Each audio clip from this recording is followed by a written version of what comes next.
Assalamualaikum warahmatullahi wabarakatuh. Perkenalkan, nama saya Arjuna, salah satu guru di SMP Negeri 8 Kulisusu. Oke, kali ini saya akan membawakan sebuah materi iman kepada malaikat.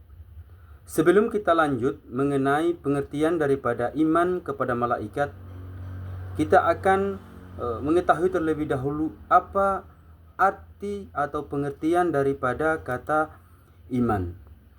Pengertian iman secara etimologis, kata iman berasal dari bahasa Arab, yaitu al-iman, yang berarti percaya atau mempercayai dengan sepenuh hati.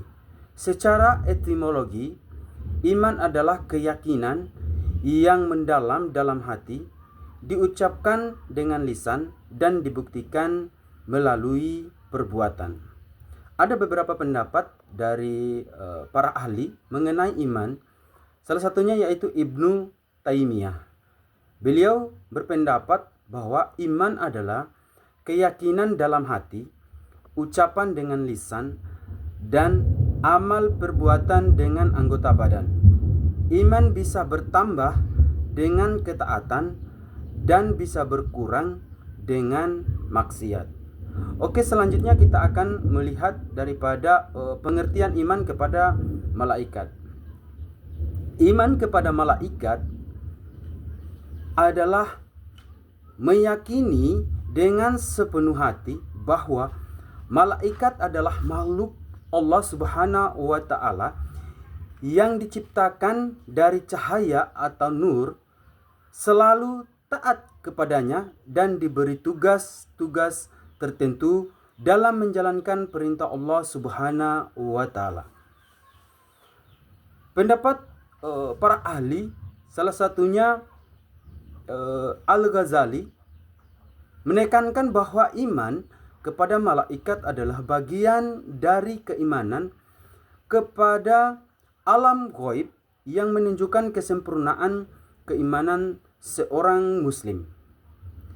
Pendapat lain yaitu Al-Qaradawi menyatakan bahwa iman kepada malaikat tidak hanya sebatas percaya pada keberadaan mereka, tetapi juga memahami peran mereka dalam kehidupan manusia. Jadi itu pengertian daripada iman kepada malaikat. Selanjutnya kita akan mengetahui 10 nama malaikat beserta tugasnya. Yang pertama yaitu malaikat Jibril. Tugasnya menyampaikan wahyu dari Allah Subhanahu wa taala kepada para nabi dan rasul. Yang kedua yaitu malaikat Mikail. Tugasnya membagi rezeki kepada makhluk Allah serta mengatur cuaca, termasuk turunnya hujan dan pertumbuhan tanaman. Yang ketiga yaitu malaikat Israfil. Tugasnya meniup sangkakala pada hari kiamat dan hari kebangkitan. Yang keempat yaitu Israel. Tugasnya mencabut nyawa makhluk hidup sesuai ketentuan Allah Subhanahu wa taala. Yang kelima, Munkar.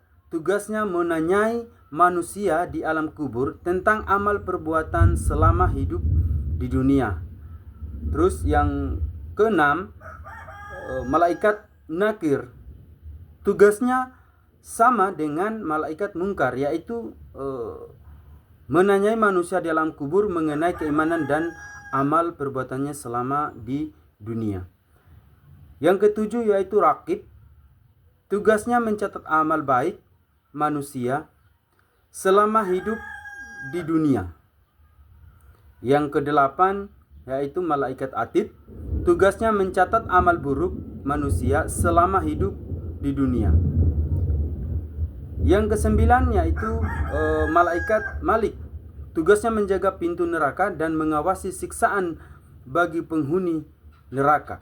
Dan yang terakhir yaitu malaikat Ridwan. Tugasnya menjaga pintu surga dan menyambut penghuni surga dengan rahmat Allah Subhanahu wa taala.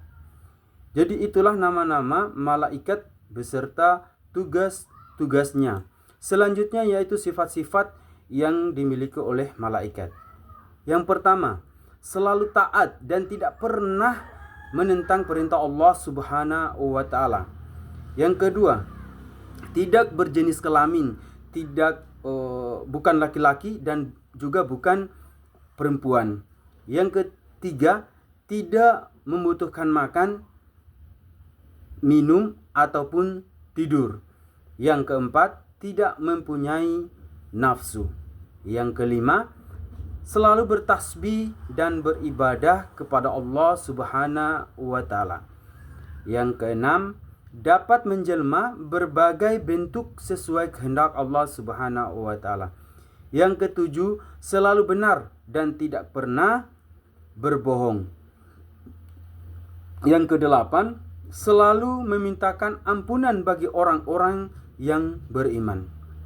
Yang kesembilan, tidak beranak, tidak berayah, beribu karena malaikat tidak pernah menikah.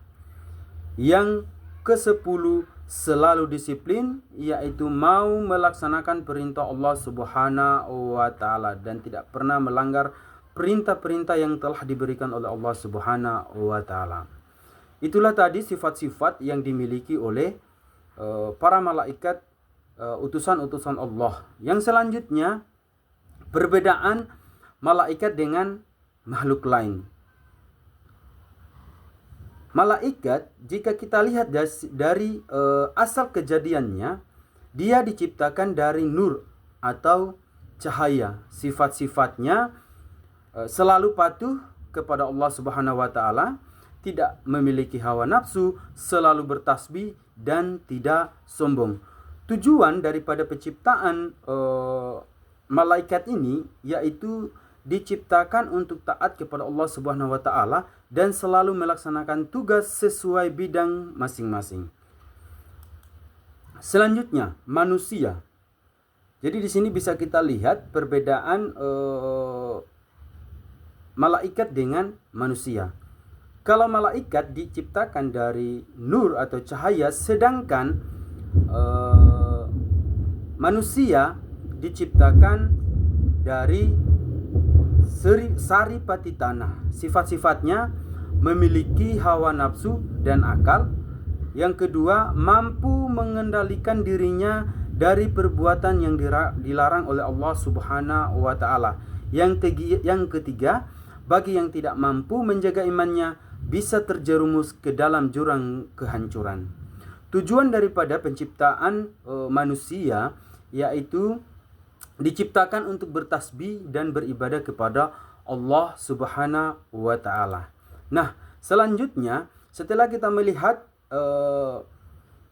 asal kejadian malaikat dan manusia, begitu juga sifat-sifat malaikat dan manusia, selanjutnya kita akan bahas tentang jin, iblis dan syaitan. Jin, iblis dan syaitan asal kejadiannya diciptakan dari api, yang tadinya malaikat diciptakan dari cahaya dan manusia diciptakan dari saripati tanah, sedangkan jin, iblis dan setan itu asal kejadiannya diciptakan dari api. Sedangkan sifat-sifatnya, yang pertama yaitu diberi kebebasan untuk menjadi mukmin atau kafir, taat atau membangkang, ya. Jadi dia ini diberikan kebebasan, mau berbuat kafir silakan, mau berbuat baik silakan. Dia diberi kebebasan oleh Allah Subhanahu wa taala. Yang kedua, bersifat sombong, ingkar, menentang, durhaka dan senantiasa menyesatkan manusia. Tujuan daripada penciptaan jin, iblis dan setan, diciptakan jin untuk beribadah kepada Allah Subhanahu wa taala. Jadi jin ini diciptakan oleh Allah Subhanahu wa taala sama dengan malaikat, manusia, yaitu untuk beribadah kepada Allah Subhanahu wa taala. Sedangkan iblis dan syaitan diciptakan untuk taat dan mematuhi perintah Allah Subhanahu wa taala. Tapi mereka durhaka dan sombong dengan perintah Allah Subhanahu wa taala sehingga menjadi makhluk yang terkutuk. Jadi dari sini bisa kita lihat perbedaan antara makhluk ciptaan Allah, malaikat, manusia dan jin, iblis dan setan. Jadi di sini tadi sudah bisa kita bedakan ya. Selanjutnya yaitu menghayati sifat malaikat dan menghindari sifat iblis atau setan.